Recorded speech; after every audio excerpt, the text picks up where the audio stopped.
Del Sindicato Lab queremos organizar unas jornadas que se llaman de las segregaciones a la inclusión.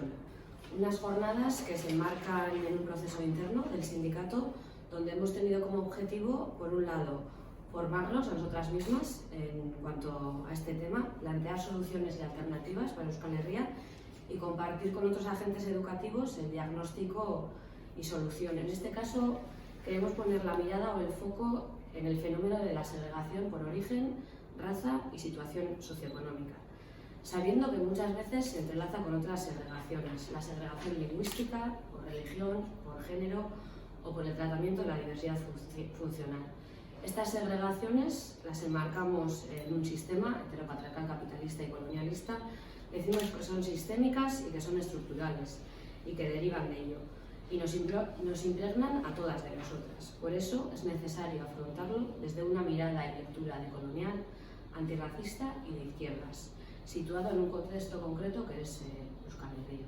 El 27 de marzo celebraremos en el Palacio Europa de Vitoria-Gasteiz las jornadas abiertas tituladas De la segregación a la inclusión.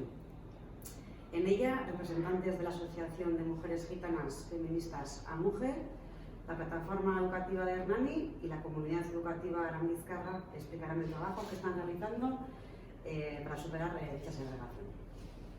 Por otra parte, las profesoras Onintza Oriozola de EHU, Neliz Garro de UESI, participarán en una mesa titulada Superando la segregación desde un pueblo, lengua y culturas oprimidas.